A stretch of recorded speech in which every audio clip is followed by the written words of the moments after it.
how we manage the landscape is important. Yes. Of course. Yeah. And, when I say we're seeing, more fire, more impact from fire, climate change is part of the reason. The other part is humans, okay? Right, and how we manage the landscape or don't manage the landscape. Arguably, climate change is also humans.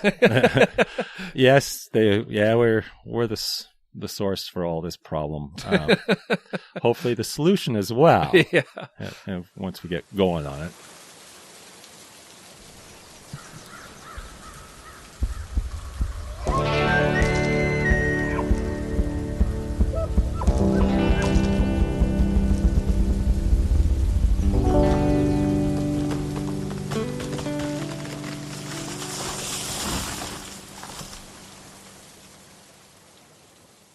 Hey everyone, what's happening?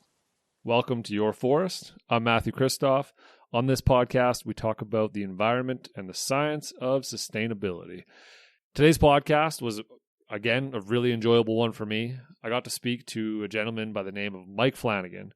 Mike Flannigan has a long history of doing fire research, wildfire research, all kinds of different things regarding fire. Currently, Mike Flannigan is a professor with the Department of Renewable Resources at the University of Alberta.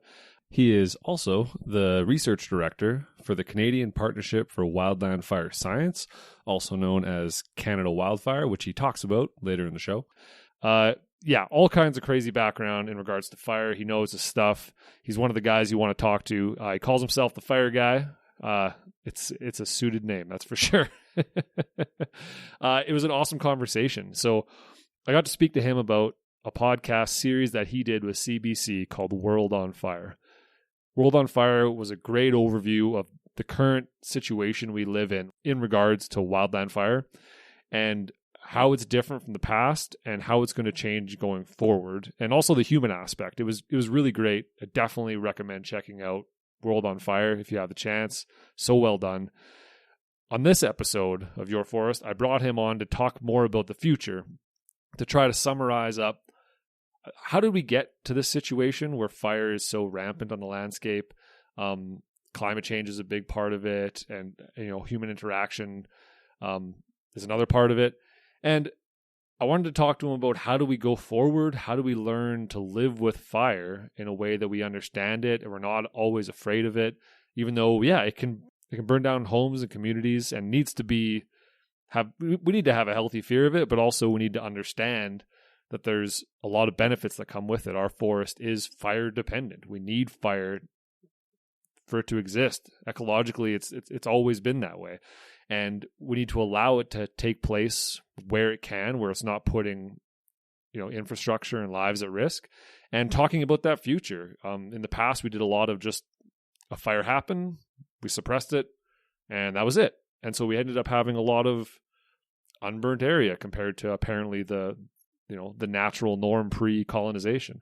So I wanted to talk to him about what do we want the forest to look like? What are we aiming for when it comes to changing fire management?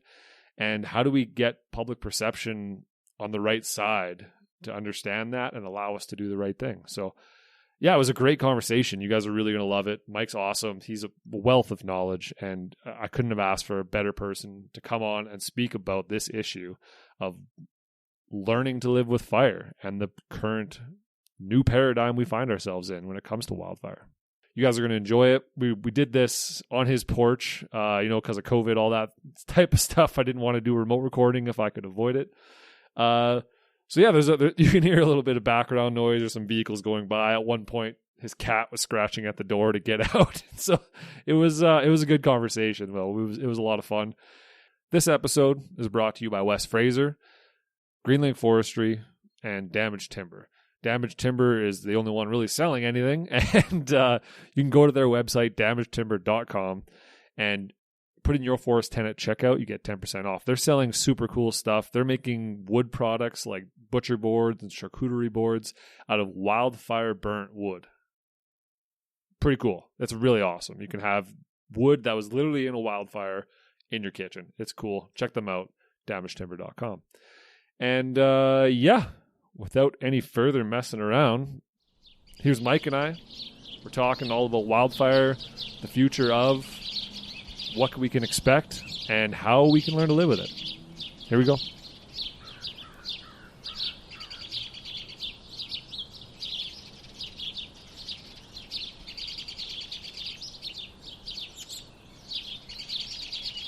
Let's just start off. I'd like to talk about yourself, your job, how you went down this road of fire, and what is it about this work, being the fire guy, that just makes you happy? What brings you pride? Why do you get up every morning to do this? Well, there's a lot of questions there, Matt. Yeah, it's all you summarize it however you like. So, I've been interested in fire since as young as I can remember, and weather.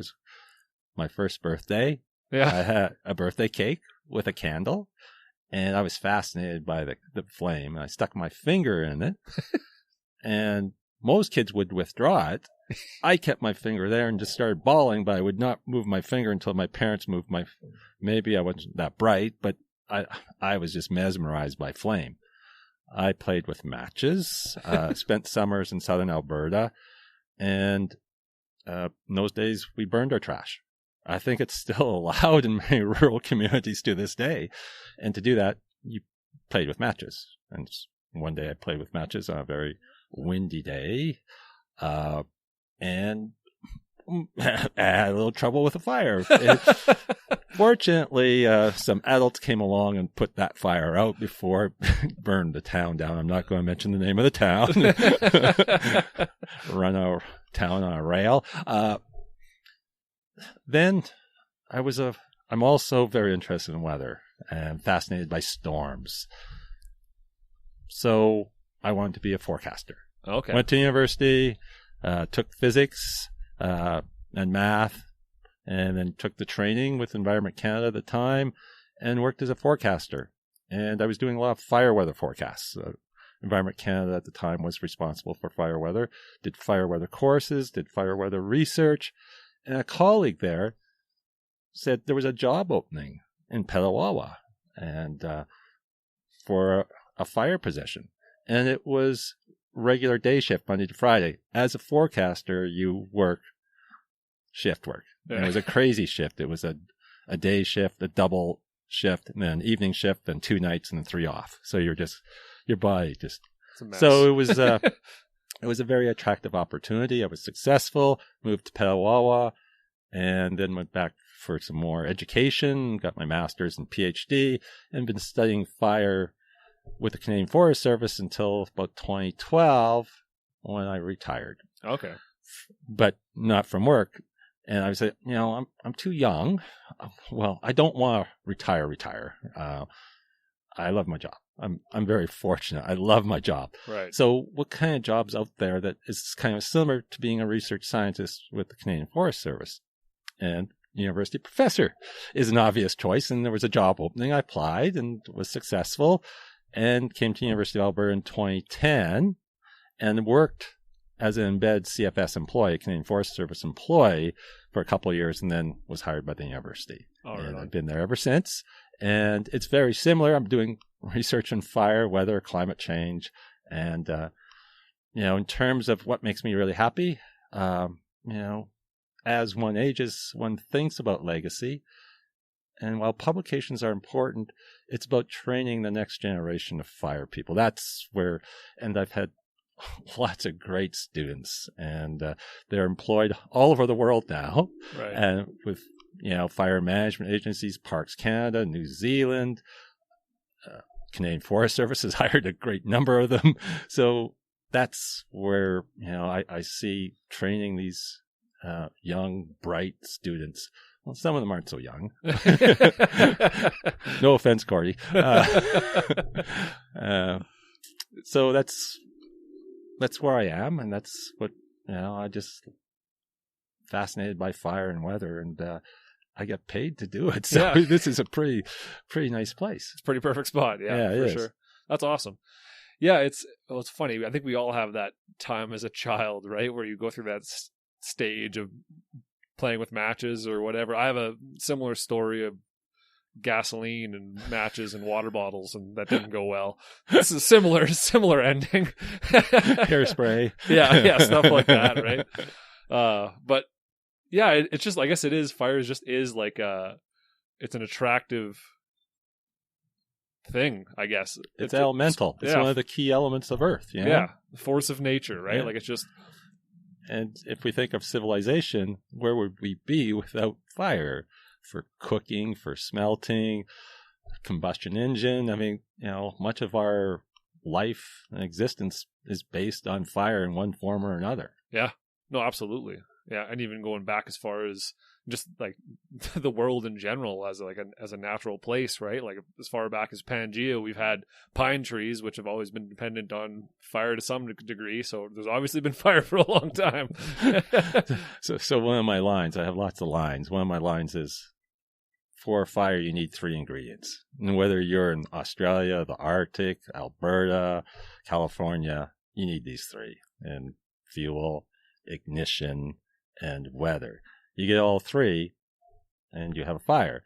And there's an ignition agent called lightning that doesn't need people. So fire has been here as long as those 3 elements are around, those 3 ingredients, and they've been around as long as there's been vegetation. So yeah, it's not going anywhere. And there's no vaccine for wildfire. So one of the punchlines is, you have to learn to live with fire. It's not going to go away. Yeah, we have to learn to live with it. Yeah, and that's a great tie into like this whole conversation that we're having, right? With this whole thing came about because of the podcast series you put out with CBC, World on Fire, which was awesome. Like it was something that you always hear people. I remember being approached a couple times about doing something like that, and I'm like, I don't have you want someone better. You want someone with higher production value. And I'm glad that that you guys went with the CBC, because it was a 6-part, 5-part series? It's 5-part. I have to give credit to CBC Radio, CBC Edmonton. They were great, professional. I just co-hosted and helped out a bit. I played a fairly minor role, but I'm really quite proud of that effort, because it's really quite informative, and hopefully lots of people are listening to it. I mean, I spend a lot of time with the media, and people say, well, why do you do that? I said, well, the way forward is to have an educated, knowledgeable public, okay, so we can make informed decisions. And the way you do that is by sharing what you know about fire and weather with them. So that's why I think I do these things, is because they're important. Yeah, it's a great series. Like, it really is a great series. Just the way you guys put it all together, so that it describes from someone that knows nothing all the way up to like more complicated ideas. Like it was really, really well done in describing the new paradigm that we're living in, right? When it comes to the new reality. Yeah, a lot of people like to say new normal, and I always say, no, it's this. Nothing about this is normal. And we don't want it to continue to be normal. Yeah. No. So I always say new reality. Okay? Yeah. New paradigm's fine as well, but paradigm sounds just bigger somehow. I don't know why. It sounds more important. Like you should pay attention. But what I wanted to talk to you today about, and we'll get into, is how do we go forward with this new reality? So, but to start things out, I want to talk about. Let's talk about this new reality. That's what you wanted. Yeah. I want to talk about the situation we find ourselves in regards to fire, but I want to talk about it with just a little bit of history, just a brief. I would like for you to go through what is the situation we're in, how did we get here, and then we're going to go from there. Yeah. Sure. No, that's pretty close to my normal spiel. Right. So let's give your normal spiel, I guess. So in Canada, we burn about 2.7 million hectares a year. And to put in something meaningful, it's about half the size of Nova Scotia. Burns every year. It used to be about 1 million hectares back in the late 60s and early 70s. So our area burned has more than doubled.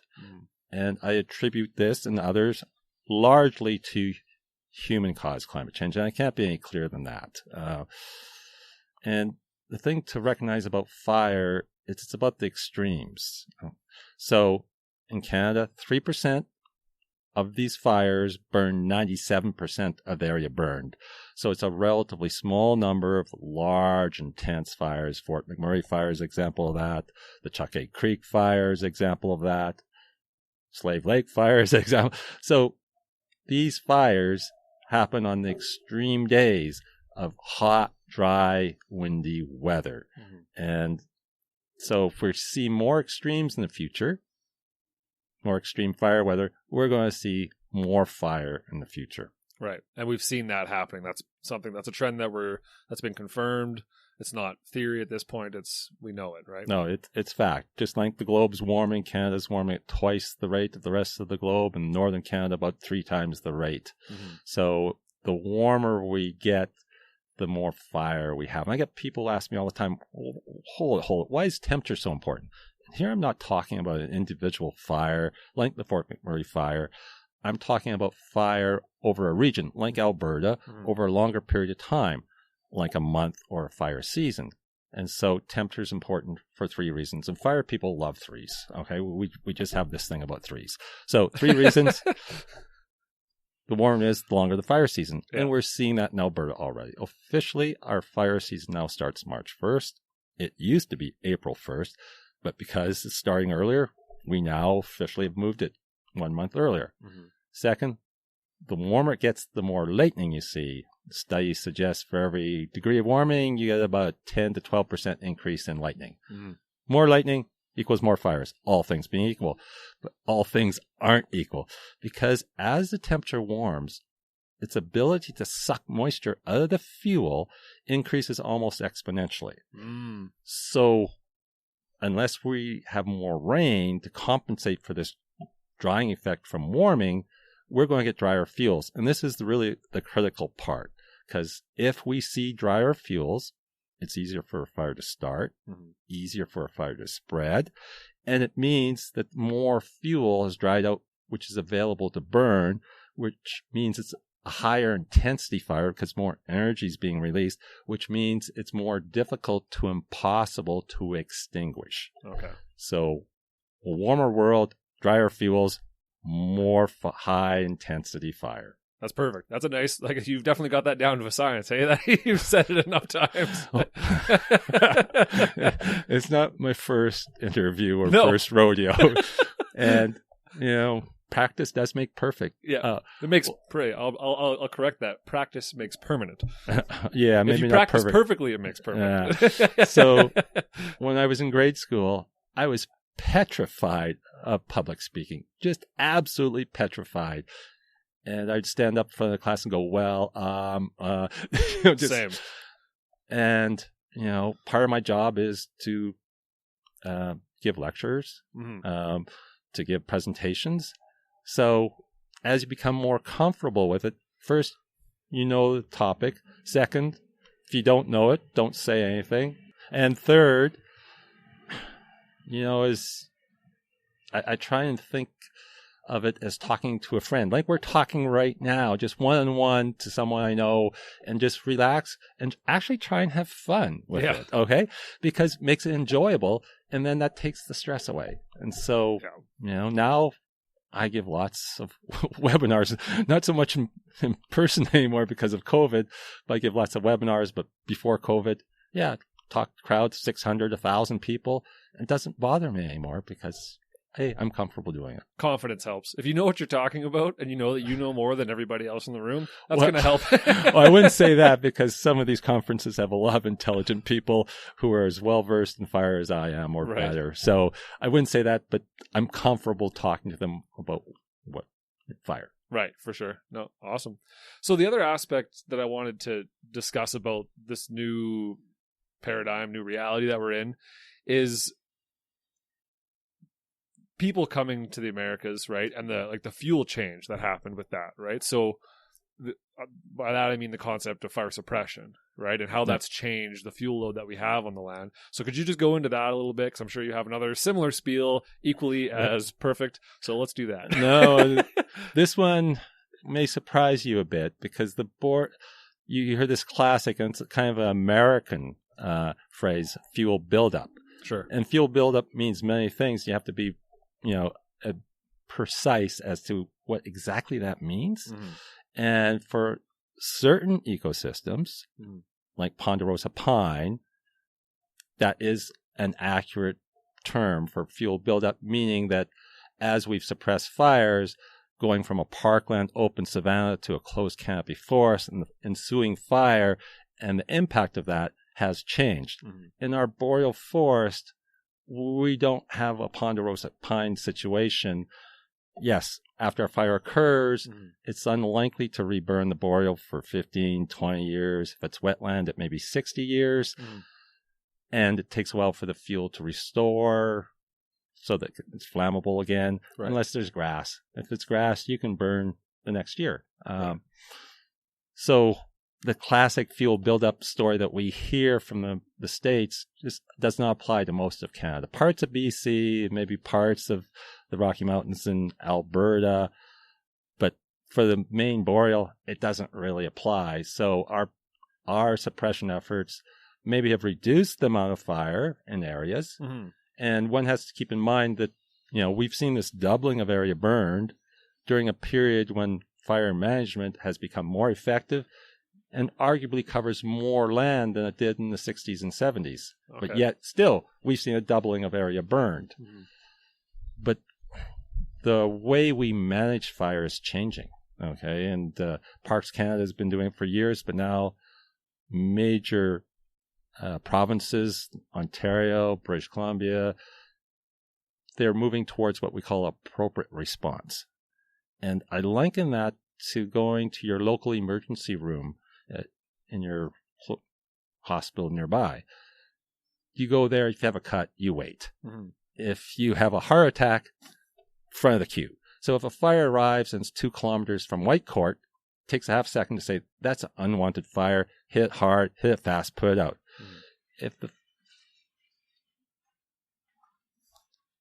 the fire starts away from any communities or anything of value, then you do an assessment. You get a fire weather forecast for the next week or 2 weeks. You run a fire growth model, say, where might that fire spread? Then you assess or evaluate, will that fire be beneficial? I mean, there's many areas that have disease or pest-infested forests where fire is actually a good cleansing agent. So you say, okay, we'll allow that fire, we'll monitor that fire. And then the next day comes and you get a new weather forecast, a new fire growth forecast, and you do another assessment to say, what can we do with this fire? And you use natural fuel breaks like rivers, lakes, or artificial ones like highways to say, we'll allow this fire to come to this size. And you're allowing fire back in the landscape. It's important to realize that our boreal forest survives and thrives in a regime of semi-regular, high-intensity, stand renewing, stand replacing fire. Many of our species are adapted to this. Think of the pines, okay? As you mentioned, many of them have serotinous cones, lodgepole pine, jack pine, black spruce has semi-serotinous. Serotinous means they're sealed with a waxy resin and needs heat for that cone to open to release the seeds. So you see a stand of jack pine, a fire goes through, you see another stand of jack pine. It self-perpetuates itself. So unless you start to see even more fire than what the forest can maintain, i.e., cones don't reach sexual maturity, so the seeds aren't viable. If you get fire every 10 years, no forest is going to survive that in Canada. Some people argue about what will be the last tree standing if we see too much fire, whether it's going to be conifers or deciduous, broadleaf. To me, it doesn't matter. It's like rearranging the chairs on the Titanic. They will disappear, but what will replace it? Shrubs, grass, and they're much more flammable than trees. With grass, you can have fire every year. So fire is not going to go anywhere. The forest might. Now, some people say it might happen fairly quickly. Other people, I think it's going to be a while before we get to that point. Our forest can take a lot of fire. We're starting to reach levels that we haven't seen in history for hundreds of years. So it is concerning. But we've got a ways to go before I think we'll see our forests convert into shrubland or grassland. For sure. Yeah. So, like the main story that I heard was from a few different people was talking about more like the age distribution of the forest, so the boreal forest since colonization has changed, right? So it would be that so when settlers came here, they started suppressing fires because they wanted the timber, they wanted whatever, and more so when the 1950s hit or whatever, and we got really into fire suppression, and that's created, because of that, we've had less area burned for a long time, so there was less just burnt area, and therefore the boreal forest has become more homogeneous over time, and that the age class distribution is a lot of mature trees, and that is contributed to stuff like the pine beetle outbreak, which has contributed to more fire, which has all been because of human interaction. And is that is true in your opinion? Or so, how we manage the landscape is important. Yes. Of course, yeah. And when I say we're seeing more fire, more impact from fire, climate change is part of the reason. The other part is humans, okay? Right, and how we manage the landscape or don't manage the landscape. Arguably, climate change is also humans. Yes, we're the source for all this problem. Hopefully, the solution as well. Yeah. Once we get going on it. So, age class, it does make a difference, and as I mentioned, the early age classes, they're not nearly as flammable as once you get to 20 years of age. And if it's a wetland, a bog, it takes a while for the trees to return. It can be 50 or 60 years. Mm-hmm. And then we need to know what kind of fuel we're talking about, what kind of ecosystem, and how susceptible it is to fire through time. Right. And so there are implications. And if you have a monoculture, like we saw with a pine beetle outbreak, that leads to all sorts of problems. Yeah, and all this to say, I'm just trying to point out that we've created this situation ourselves of lots of fire and highly flammable forests because of actions we've taken in the past. That's kind of what the point I'm getting at, is that we've created a situation that is quote unquote unseen before current times, right? So like, this is not a part of the historical cycle. This is something new that's never existed before for a number of reasons, not just climate change, but also because we've stepped foot into the forest and decided to make it our own. But there are large portions of especially our boreal, that are really untouched for by, sure. There's besides no commercial stuff. Yeah. There's no commercial forestry operations. Mm-hmm. There's very few communities, and largely many of the fire management agencies allow the fires or monitor the fires. And it's actually quite healthy to allow fire on the landscape. Right. It's necessary, yeah. You create a patchwork mosaic of some of those recently burned areas. So when you get those extreme conditions and you got a fire racing across the landscape, it bumps into one of these recently burned patches. And in the best case scenario, it goes out.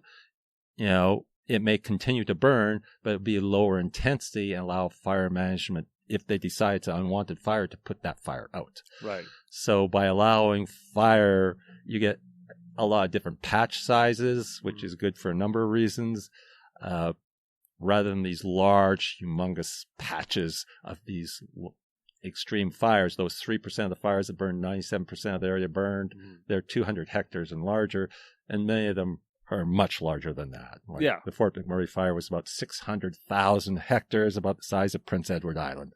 One fire. Yes. Yeah. It's nuts. Yeah. So I think that's kind of the point I was getting to, is that we've kind of created the situation for ourselves where just kind of hedged our bets against ourselves by accident. So the whole point of this conversation, the reason I wanted to talk to you, was to start to try to suss out some possible answers to how we approach this situation and how we get ourselves out of it, from both a protecting like human settlements standpoint, but also a ecological standpoint, right? Like, how do we get back to what? So if we have a forest now that is more homogeneous because of actions we've taken for whatever reason, versus what used to exist, what is the forest we're aiming for? So if right now we don't have a quote unquote natural forest, I don't like using that word, but I'm going to do it for the sake of this discussion. What kind of forest are we aiming for? Just so I know what we're trying to get to when it comes to land management and fire management. So I'm a fire guy, and I'm going to talk about fire. Yeah, that's what we're here for. and you know, the forestry aspects I'm going to leave to the side. Sure, that's fine with me. And I'm focused on the fire side here. So, you know, what can we have to learn to live with fire. So how do we learn to live with fire? So let's start with the three ingredients, the fuels, ignitions, and weather. So the day-to-day weather, which really drives things, we really can't do much about. Though from a human caused climate change point of view, as a global community, we can get our act together and do something about these greenhouse gases so we reduce the warming. Right. Okay. But in the short term, the day-to-day weather is what the day-to-day weather is. Mm-hmm. The ignition agents, there's lightning and people. So we can't do much about the lightning, but people, every human-caused fire is preventable. And we're doing a pretty good job. So when I say, area burns doubled in Canada, it's primarily due to increases in lightning-caused fires in northern and western Canada. Human-caused fires, area burn has been decreasing. So doesn't mean we can't do a better job. Fire bans, forest closures, education, these are all good things, and we should do more of them. So that leaves fuel, okay? We can't manage fuels across a vast boreal forest. Right. The Americans spent billions of area. Well, even in a small area, the Americans tried to do it in the American West and spent $1 billion on fuel management. And Western United States area burns quadrupled, well, depends what you include in Western, but California's 4 to 5 times increase in area burned. So, obviously that did not work. But if you concentrate your efforts around communities, programs like Fire Smart, FireWise, now it doesn't stop the fire by removing conifers and reducing fuel loads. When a fire does happen, it should be at lower intensity, so it's easier for fire management to extinguish it. Building materials. There's lots of things, and we are getting better, building homes back better, but perhaps we have to think of some areas we shouldn't build in. People love to live in the woods. Acreages, what we call the wildland-urban interface, but many of these areas are very fire prone. Yeah. But programs like Fire Smart, community planning, sprinklers, though with sprinklers, you have to have independent power and water, because when a fire enters a community like it did in Slave Lake or Fort McMurray, municipal power and water are the first things to go. Yeah. So you have to have independent power and water. Sprinklers are very effective. Community planning, golf courses, baseball diamonds, soccer pitches, these are all green spaces. Green grass is a very good fire break. So you design your community so that they're on the outside of the community to be that buffer. And so there's lots of things we can do. Evacuation, I see as a last resort. Yeah. Because it's fairly traumatic, and, we should have community shelters for fire, for, heat waves, with air purification systems built in materials like cement, something that's not flammable, so people can go there and wait the fire out. Right. There are still people that will have to be evacuated because of health concerns, if you have respiratory issues because of smoke, or other reasons. But to minimize the stress and impact on people, evacuation should be a last resort. Sometimes it's absolutely necessary.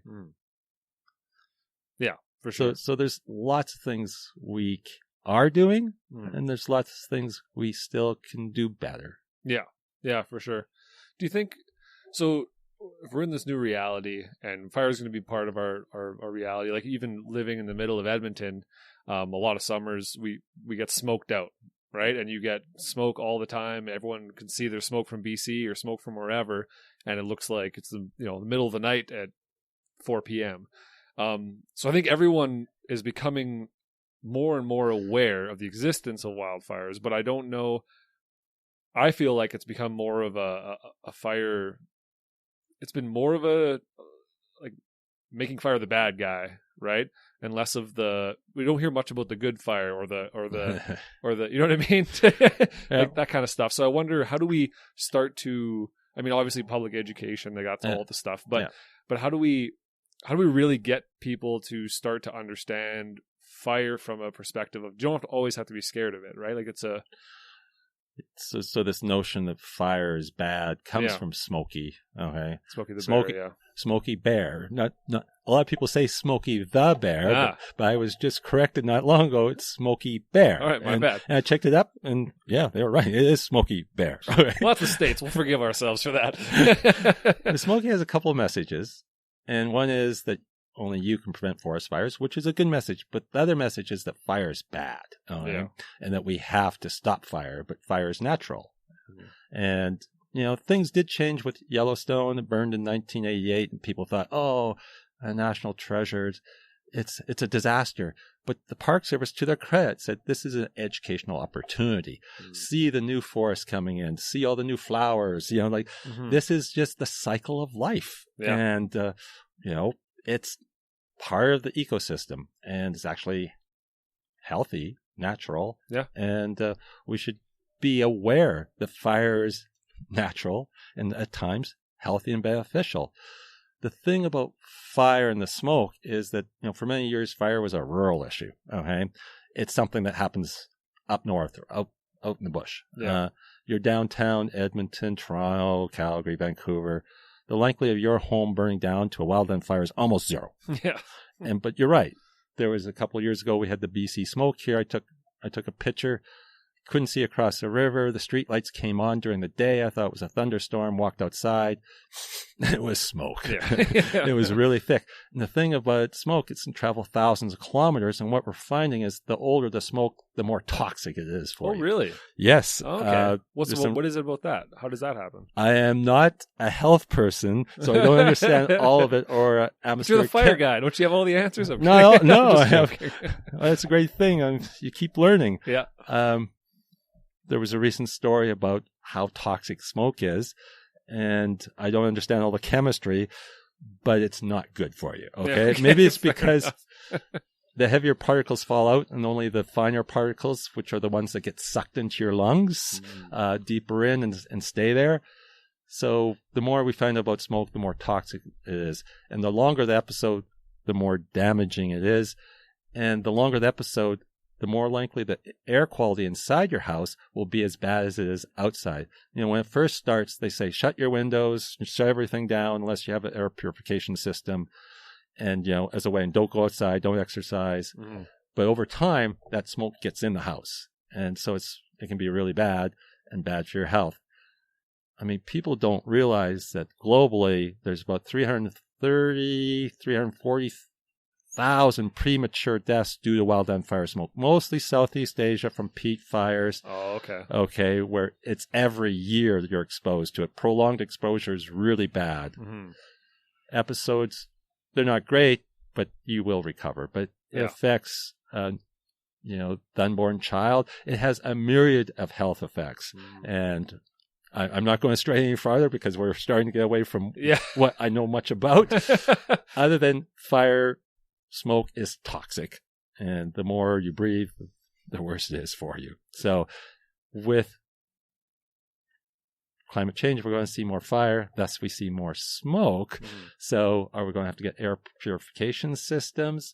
And then there are people that say, well, we should be using more prescribed fire, more good fire. Yeah. A little smoke now is better than a lot of smoke later. Right. I'm afraid we're not going to get rid of a lot of smoke. Yeah. And I agree. Using prescribed burning is a very useful tool and will prevent fires nearby. But when smoke can travel thousands of kilometers, indeed, smoke can travel around the world. Mm-hmm.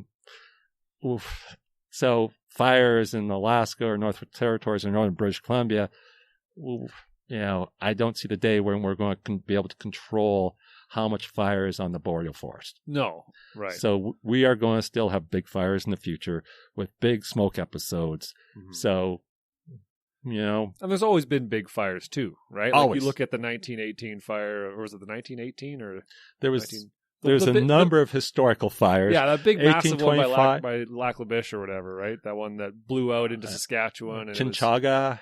or the Chinchaga one too, right? And those there's been massive fires in the past. Now, some of those were by settlers, okay, burning at the wrong time and having disastrous results with communities, loss of life. And, my colleague and I have written op-eds, Mike Watton, about, will it take another one of these disasters to wake us up to get us along the right path here? Right. Will it take another Miramichi or Fernie or Lac La Biche, where there's been loss of life? I hope it doesn't come to that. Hope not. But sometimes we need a bloody nose or two before we change our behavior. And it's unfortunate. But I'm going to ask you to go outside of your expertise, just because it's something that you've spent a lot of time thinking about, and I'm sure you've had discussions with colleagues about this kind of thing. And the role of media when it comes to perpetuating this idea of bad fire and getting people to think a certain way, how important do you or how not important, but how big of a deal is that role, and how do we start, like, if you think like I do that they're perpetuating that idea, how do we start to change that or convince them to not be glorifying the flames and actually start talking about everything about it, right? Start to try to educate instead of just being alarmist and trying to get those clicks. So fires are impactful. Okay? And, there's a lot of media. It's 24-hour news cycle. Mm-hmm. And they want the disasters, okay? Yeah. The hurricanes, the floods, the fires, okay? Yeah. They come, they go, how many homes were lost, how many acres were destroyed, language, and going back to Smokey, it's very militarized, water bombers, firefighters, and indeed, modern firefighting in this country really ramped up after the Second World War with planes and aerial attack and things like that. Mm-hmm. So media, well, hopefully there's enough people, fire people, talk to media and explain the situation, and it gets airtime. But, fire is a great visual, right? Oh, yeah. It's got, and that's what they love to show. And getting a message that, fire is beneficial can at times be pale compared to these, graphic images of 100-meter flames, burning communities. It's hard to compete against that, and they are important stories. Yep. Communities burning, but we just have to keep out there. And once again, education. And I'm a big believer in public education. Starting from grade 3, grade 6, have where you use math and other disciplines and tie fire into it, so you educate people about fire's natural role in the ecosystem. Yeah, and like you said, those things are going to stand out. I'm sure they do a lot of pieces after a fire talking about maybe some of the benefits or some of the other roles, but they don't stick out in our minds like you said, those 400-foot flames or whatever that you got. And it's visuals, I guess it just stands out in our head. But do you think there's like a responsibility on their end to be more? Because I think it could be done more tactfully, more. You know what I mean? Like it can be done. Some people differently. do. Like, you don't want to paint the media with a broad brush. No. There's some really great stories. Of course. And there's some really awful stories and everything in between. Okay? Of course. And so when I talk to the media, I try and give them context. Yeah. Sometimes they just want, the facts and numbers, but you say, well, no, you have to understand the bigger picture and how this fits in. Yeah. Okay? So, and that helps. And some are very good at, listening and wanting the full story. And others are, they've got a hook and they've got a story and they want to run. Yeah. And, you do what you can. There's always going to be that. I mean, that's not going always away. Will be. Yes. But it's part of the, I think that's how most of the public understands fire, is because of those stories. That's their entire relationship with fire, is that fire's bad and the smoke over the city in the middle of summer. And so do you see, is there Yeah, I don't know. When it comes to like educating the public, it's tough, eh? Because it's like that's the answer to every problem we have in humanity. It's a motherhood educate statement, the public, yeah. right? If we all just knew everything would be fine. And it's like, well, that's not going to happen. So, no, it's not. But I guess we'll change gears a little bit. But so talking about more of the landscape management instead of the firefighting aspect of even the idea, like you said, right? The militaristic firefighting words versus, I don't know, land management words. Management words. Yeah, management, land stewardship or fire stewardship or something. Being good stewards. Yes. Yeah. Do you think that we screwed up when we started like you said, when World War II took off, and like I understand the firefighting was obviously, we always need to do firefighting. We always need to protect communities. Yeah, we always will. There's a zone that needs to be protected and all that kind of stuff. But do you think like in the 50s when things really ramped up with aerial bombing and that kind of stuff, do you think we screwed up a little bit there? And do you think there's room to go to dial back that clock a little bit and try to undo some of that? Or do you think, I'm talking about everything, like as far as the change in the structure of the forest and also the change of the way we think about fire into being this demon that we need to control, right? Hindsight is 20/20, so it's easy to be critical of some of the decisions they made. There's no way we could have known that was going to happen. I'm not demonizing those people back then. They made those decisions for real reasons, for good reasons, and like you said, hindsight's 20/20. We have the benefit of hindsight. Yeah, we do. Let's go into it and see what we think. well, there were progressive people around that actually did see fire as natural and beneficial. Sure. In addition to Aboriginal peoples have been using fire for thousands of years, right. And we have a lot to learn from them. And your podcast series with Amy on Good Fire is an excellent example from around the world, where people have been using fire for thousands of years and have been good stewards of the land. So the problem I see is that we thought we could eliminate fire. It's just fell into the silo. If fire is bad, we got to put it out. We got to stomp it out. Yeah. And to think that you can control Mother Nature is just ludicrous. Okay. Yeah. The only way you're going to do is have a firefighter behind every tree, right? and that's not going to happen. So what, whenever there's a war on noun, a war on drugs, war on fire, whatever you want to say, you're in trouble. Okay. And, so instead of learning to live with fire, allowing fire on the landscape when and where possible, the appropriate response, what Parks Canada has been doing for many years, and I think the American parks were much in tune with that as well. When possible, where possible, allow fire to do its natural thing, because that's the best. Yeah. So how do we make those decisions? Like how do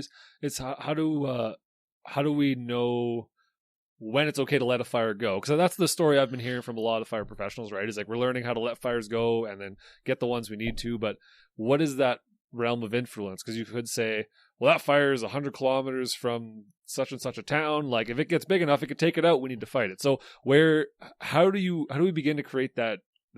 It's the appropriate response that I was talking about that Ontario is doing. Okay.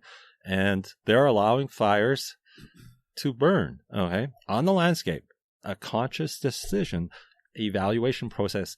Now, this year is a bit different with COVID because smoke suppresses your immune system, which makes you more susceptible to COVID. So if in a non-COVID year, there was a number of fires in Northern Ontario that they would just, what they call being observed, okay? They evaluate them, make decisions on, how large to let that fire grow or whether to put it out right away. And it's been successful. Mm-hmm. And we have a newsletter with Canada Wildfire, and Colin McFadden has a great story on appropriate response. And I encourage everyone to read it. And it has a much more depth discussion of what it means. Now, that's great. Parks Canada's doing it. Ontario's doing it. Let's go to Alberta. it becomes much more complicated here because there's so many values on the landscape. I had a graduate student, Lynn Johnston, and she did a master's on the wildland-urban interface, the wildland infrastructure interface, the wildland industrial interface. You look at the map of Alberta, and there's not much land that's not disturbed with something. The industrial of value, part? Yeah, for sure. Of value to someone, okay? And so if you let a fire grow to any size, it's going to bump into these. I'm not just talking about communities. I'm talking about pipelines, hydro lines, highways, farms, FMAs, forestry management agreements, all sorts of values on the landscape. Yeah. So it's much more challenging. And so we need to do more research on how to get more fire when we're appropriate on the landscape in landscapes like Alberta and California. In California, the fire return, how often fire occurs in the landscape in some parts of that state, is like 15 to 25 years. Oh, yeah. That's natural. Yeah. How can we bring that back? Right. Over smaller areas, yes, with prescribed burning, but over larger areas where there's now subdivisions, how can we do this? Okay. Yeah. So this is the world we live in, and it's still a challenge.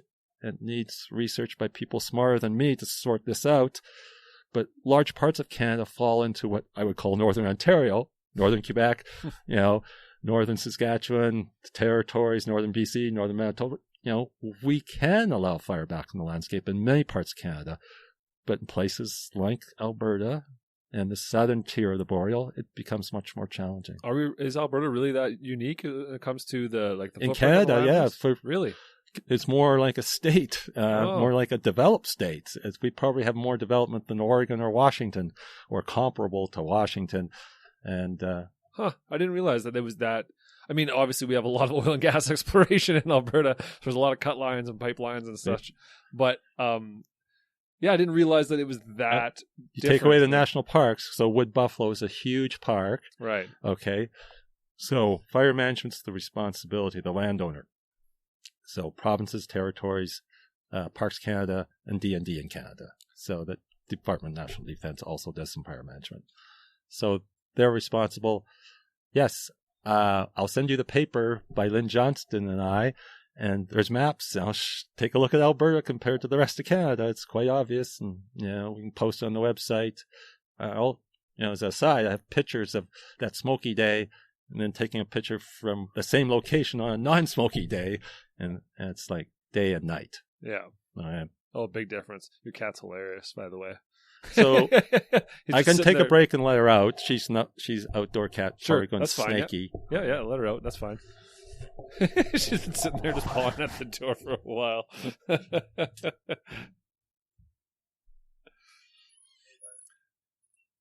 I've been hearing it for a while. Disturb the train. Yeah, no, I feel it. It's all good. I just thought he or she might want out because it's been there for 10 minutes. Anyway, so I think somewhere about there. Yeah, that's fine. That's good.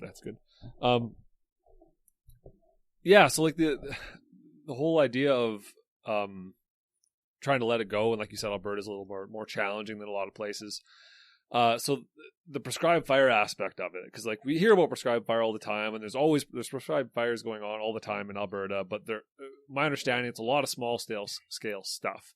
Unless you're in the parks and that kind of stuff, you see some bigger, fuel reduction strategy stuff going on there. But do you think that that's a strategy that should be employed more, or is it harder to do now because of climate change and the weird weather that we got going on now? Like it feels like we need to have more fire on. So if we have it controlled, that might be better than allowing. Yes. I don't know.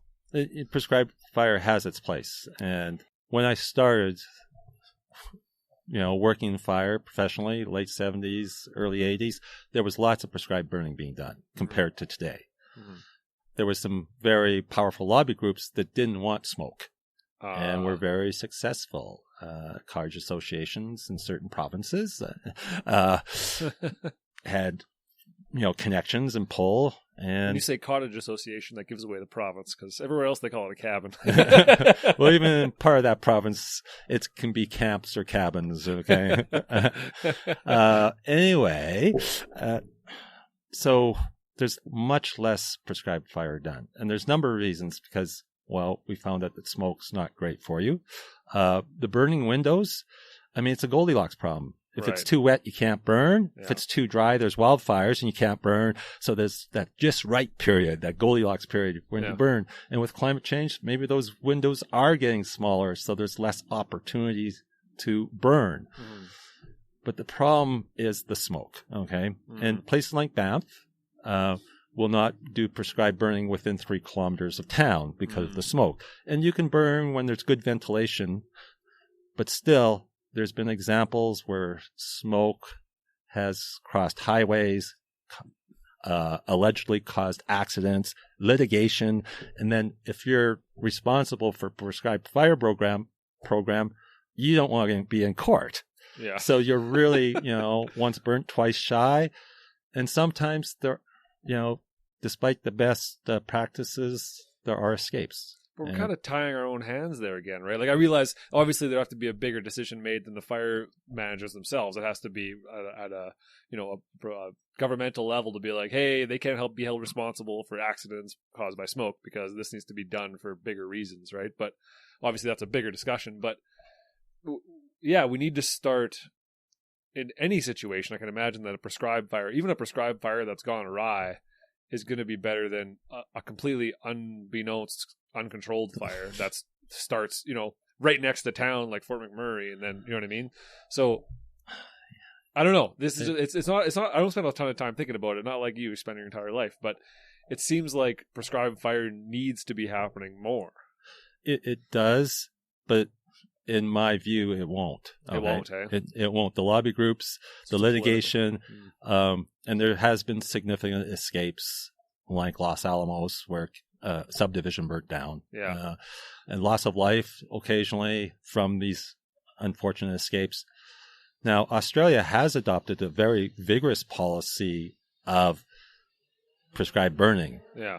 Very high targets of percent of landscape that they want to burn by prescribed burns, and they haven't been meeting them. And we saw what happened to Australia last year. So I would say that it's not going to prevent these bad extreme years. No. You're just overwhelmed. But using prescribed burning in places to treat fuel and around communities where possible, when conditions are appropriate. But there's other options too. Like there's lots of fire sparring programs, but those are expensive in their own right. There's mechanical treatments. There's grazing. Yeah. There's I often say fire is a multifaceted problem that needs a multi-pronged solution. There's no silver bullet here. There's of course not. We're not going to have a simple solution to this, or we would have used it years ago. Yeah. So, it'd be great if there was more prescribed burning, and from an ecological point of view, I think that's great because mechanical treatment or removal of trees isn't the same as burning. Okay. No, different. It's a completely different process. No matter how hard we try to emulate fire in forestry, it's not the same thing. But largely because of the smoke issue, I don't see it ever retaining, the amount of landscape we were burning back in the 70s, 60s, 70s, and 80s, early 80s. I don't see it happening.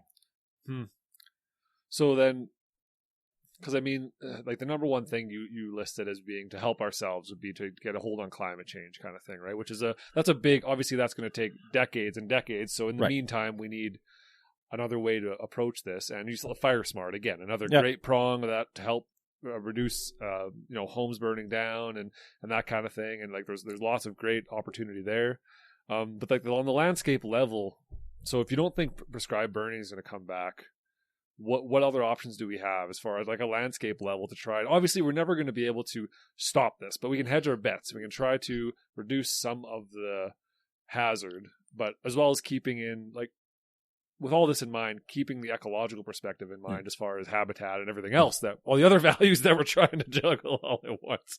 So like, yeah, it's an impossible question to answer. But I mean, how do you see this world peace correcting itself? Yeah, like how do you see this happening? So yeah, I'm sounding like a broken record.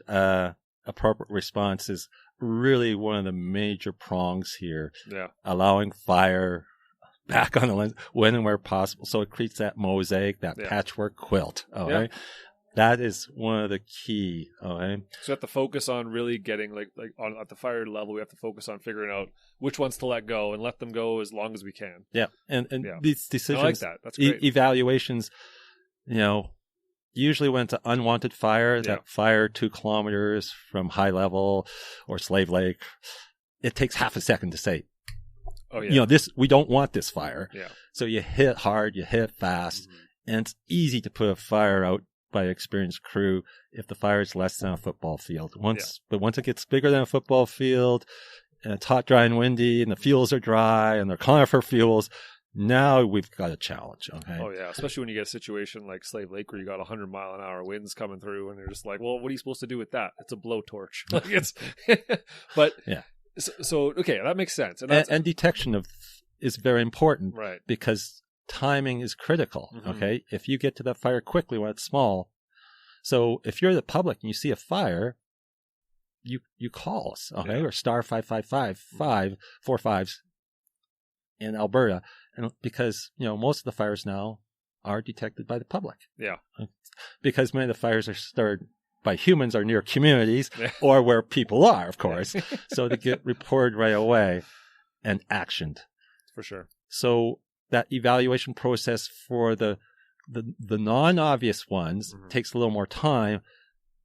But as I say, Ontario has a 5, 10, 15-day fire weather forecast that will be done within a minute. And then they run a fire growth forecast within a few minutes. So within about 5 minutes, they're ready to make an evaluation of what to do with that fire. Okay. Yeah. The unwanted one is like a split second. A lot of good data. Yeah. So, this is, I think, really the way forward. And, to the credit, Parks Canada has been doing something akin to that for decades. Okay. Right. But much smaller piece of the landscape, of course. No, but that's kind of what I thought. I'm really upset to hear that you don't think prescribed fire is going to come back, because it just seems like such an appropriate solution to a lot of the issues, especially around communities and stuff. Where you can, but like I understand there's the risk there, right? As far as the political issue there, like it sounds like a political issue, right? Yeah, it's very political. Yeah, yeah. And you have to think of tourism too. Okay. Yeah, sure. Okay. Tourists don't want smoky skies. All right. Yeah. Sunsets can be gorgeous, but I can't see that mountain, or I can't see that. Yeah. It's smoke is a serious issue. And if you own a nice cabin or cottage or camp, you don't want to be smoked out. If you're in a city, you don't want to be smoked out. No. But if the alternative is your whole property gets burned to the ground, you're kind of like, the smoke is okay for a couple days. A little smoke now or a lot of smoke and flame later. Yes, I know. And, I may be wrong. Okay. But, my reading of the landscape is in the short term, I cannot see it coming back. There's just too many roadblocks, all right, to getting it forward in any large, meaningful way. Because it's one of those things where, firefighting has such a large budget across the country, right? And it's about $1 billion a year in Canada. Yeah. But in California this year, they're probably going to burn $2 to $3 billion. They're building multiple millions of dollars a day on just direct fire management costs. Yeah. So it seems like it would be well invested into that kind of stuff. But we don't have to keep beating a dead horse here. We're saying that prescribed fire is not going to happen. It sucks. It's too bad.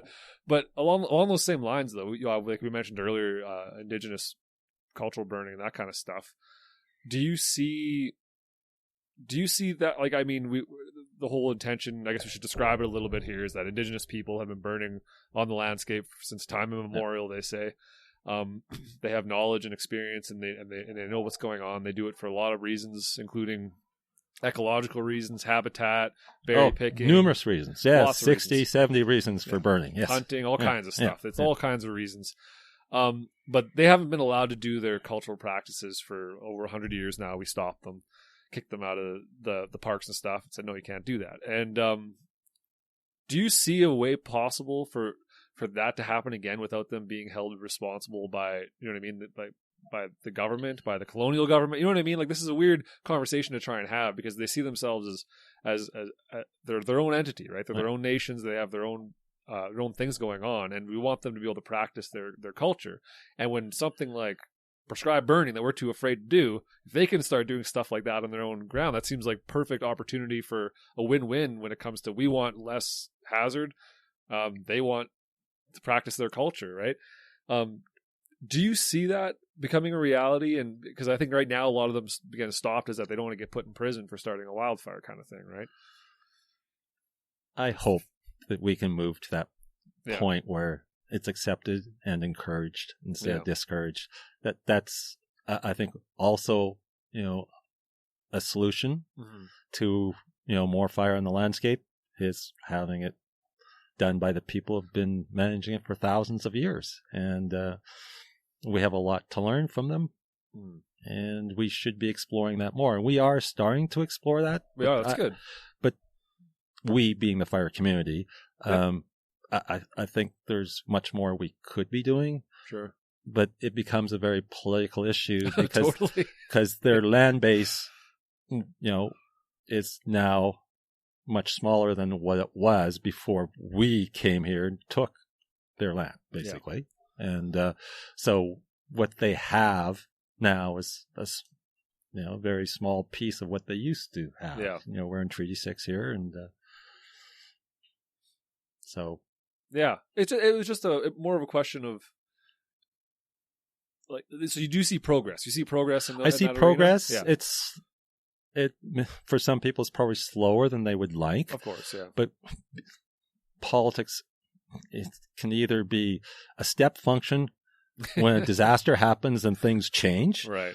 Or it can be a gradual process, and this is obviously a gradual process, and you know. You have hope, but do you have? I have hope. Do you think it'll get there? Like, do you think we'll get to a point where we can, our culture, like, you know, white culture, the colonial culture, trusts that the indigenous folks can do the cultural burning the way they want to do it, and because I mean, if you talk to Amy, like Amy Christensen, she talks about, she's like, people have this fear of indigenous folks burning because they think this fire is going to get out of hand, and they're like, no, we're doing this is small scale burning that's very controlled. It's not like someone's lighting a match and going home. It's very controlled, the same as a prescribed fire. It's just for different purposes and different meanings, but it's a cultural acceptance thing. But that's the main point I'm trying to make, is that the fire community is aware of this. Do you think it's coming around? People are starting to understand it more. People and do you think there will eventually be acceptance? I think there's acceptance now in many quarters. It's back, you know, there's a couple of threads through this conversation back to education. Yeah. Like we need to learn more from their experience. Yeah. And we are going down that road. It's still early days, but I'm hopeful that it will happen. Will it be next year? Yeah. I don't think so. No. Will it be next decade? That'd be great. You know, will it be in my lifetime? I hope it is. Right. Okay. So you're hopeful and optimistic as well? Like you, hopeful one thing, optimistic is like, if you see it happening eventually, whether it's decades from now or not, that's a good thing. Or because hopeful can be. So I'm an optimist. Despite climate change and my pessimism about using prescribed fire as an option, not that I don't think it's good, I just don't think it's going to happen in the near term, is because I think people can change. People have changed. Okay, people do change. Yeah, and you know, I can give you an example, a non-fire one, but an example of human behavior changing. When I'm of the age when I was in high school, many decades ago, drinking and driving was accepted. No one thought too much about it at all. Okay, now you go to high school and ask high schoolers, "What do you think about drinking and driving? Are you nuts? Are you crazy?" This is great. It's that's 40 years. Things have changed. Cultural changes. Yeah. So seatbelts. Fires can change. Yeah. So our the way we deal with fire can change too. Yeah. No, I think you're right too. I wanted to know from your perspective, it being in the fire world, right? What the conversation is going on out there, and if you see it's going to happen, because it seems like a win-win. Why not, right? Yeah, it's probably a win-win-win if we do it.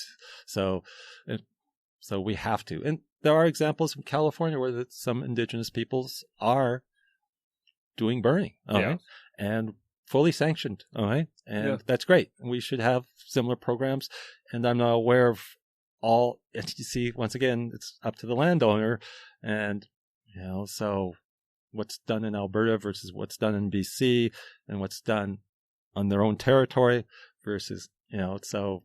There's a lot of politics. It's all politics. I know. It's just it's a quagmire. Yeah. Well, even for us, like two white dudes sitting on a porch, and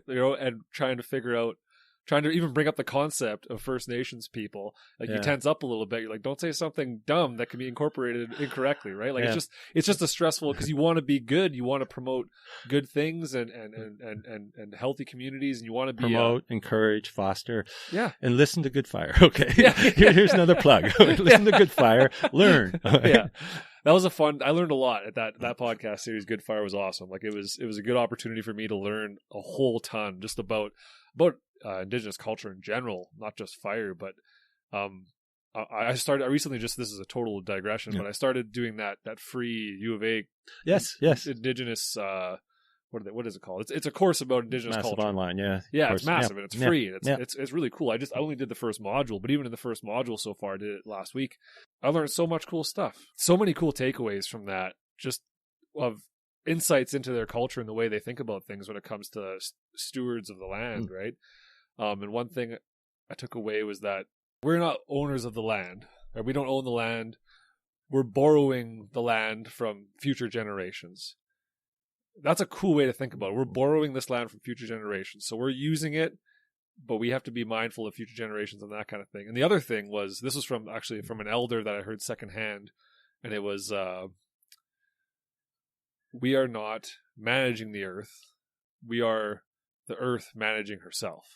And I'm like, that's an awesome way, because as our culture, our Western society, we tend to think of ourselves have dominion over nature, and we can start to think of ourselves as we are of nature. We are part of it. We are one way in which the universe knows itself and can act on itself. It's to start to change public perception in that direction. It just seems a cool way to go. There's so much to learn from them, right? Like we're just one knowledge. Part of a massive interconnected system. Yes, it's cool. It's super cool. So I wonder, some recent conversations I've been having with foresters and some other folk around what needs to be added to like the education system, as far as like for forestry, we were talking about forest professionals need to become better communicators, and that's communicating not just with First Nations people, but with the public, and just better communicate. It needs to be part of our training, and it's not, right? We tend to see ourselves as, well, I want to be in the bush, I'm going to go hug a tree, and that's my job, and I don't like people, right? Or whatever.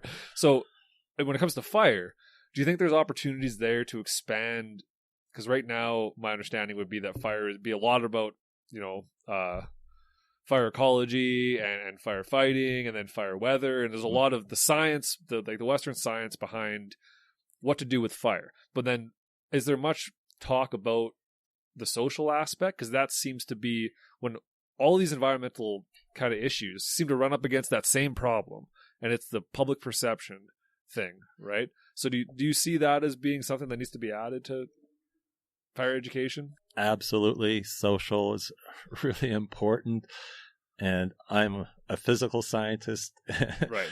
So, you've already had chats with Amy, and Tara McGee, University of Alberta would be, if you haven't interviewed her, she'd be great. Oh, yeah. She's worked on evacuations and the trauma associated with that. And, social science is something I'm pretty ignorant of, so I'm not going to say too much other than to acknowledge it's really important. Right. Yeah. It just seems to be something to me it's been kind of the thing that we're running up against, that like, hey, public perception and public understanding of what we do matters, because we can be pushed to the wayside if the public decides we're not doing our job, if they don't know enough, right? Or if they misunderstand the information they've been given, right? So it seems like one of those things that maybe would help benefit the cause of environmental management in general, in pretty much all aspects, if, communication and, so the social aspect of it took a bigger role. It seems like you said, the exciting stuff is learning the physical stuff, and it's fun and it's exciting, and you learn new things and you can explain stuff about the world, and the social aspect takes a back seat, it seems, right? So, yeah. Historically, yes, I think things are changing in that realm as well, for the better, and more investment in social sciences, including in fire. And, we still have a lot to learn. Yeah.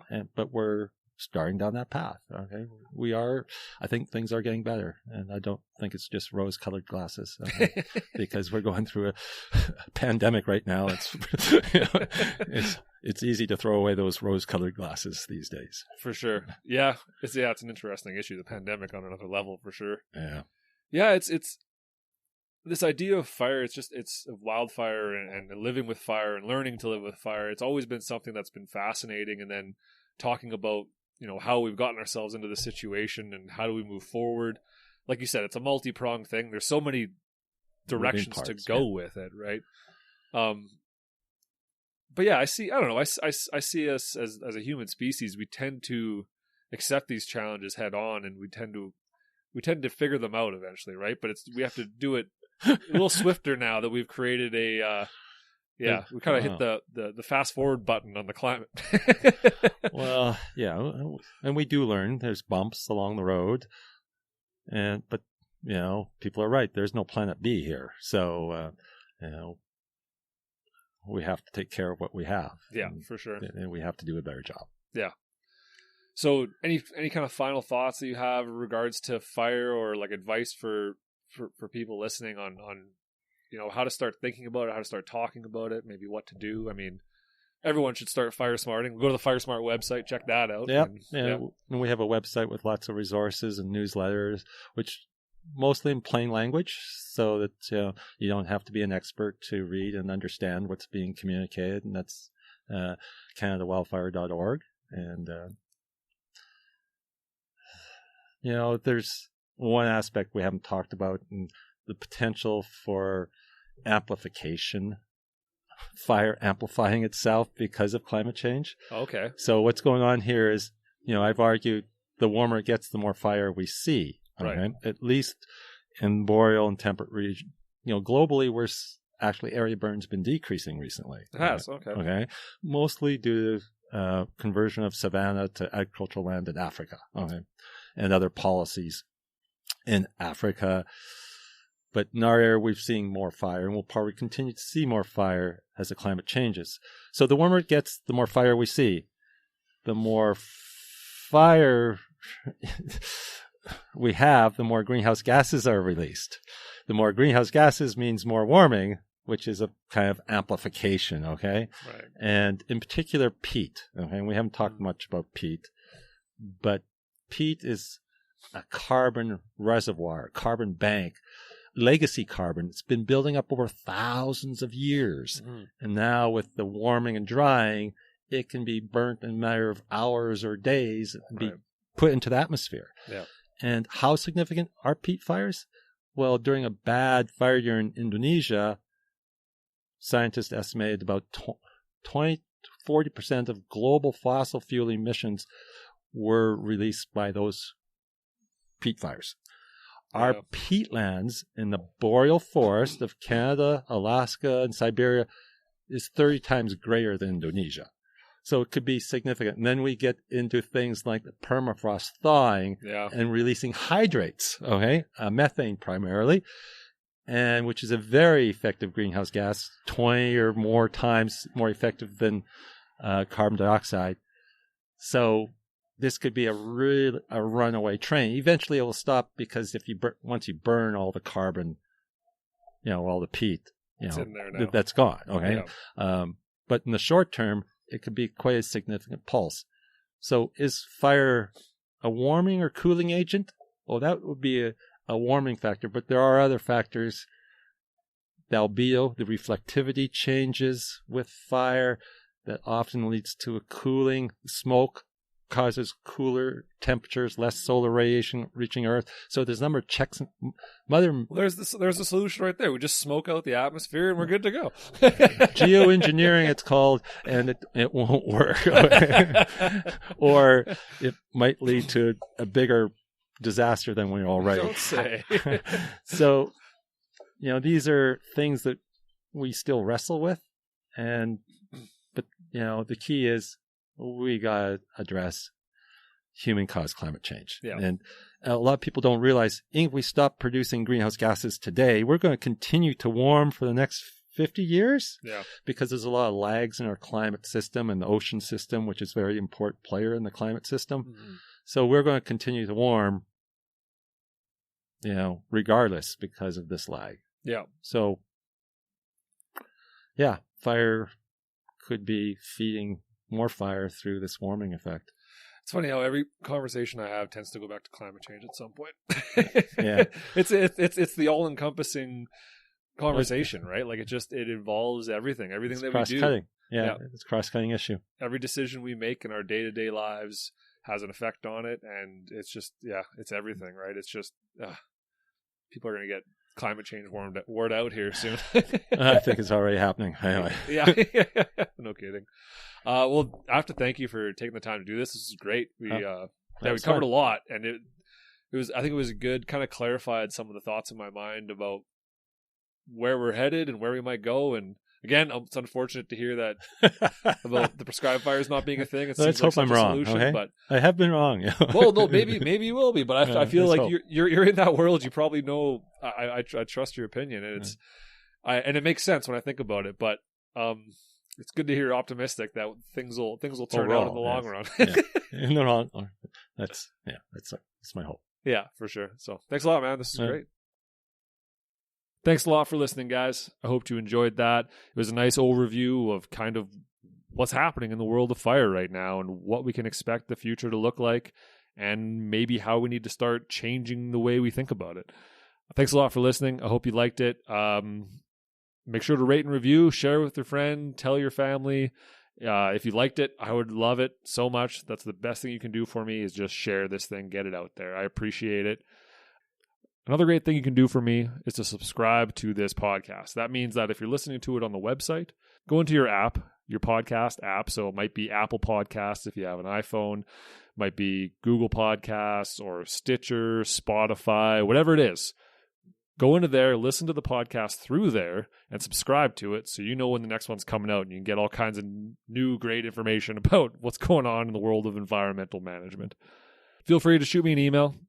If you guys have any questions, yourforestpodcast@gmail.com. I can ask Mike. You can ask me. Whatever you want to do. Thanks a lot for listening, guys. Take it easy. We'll catch you next time.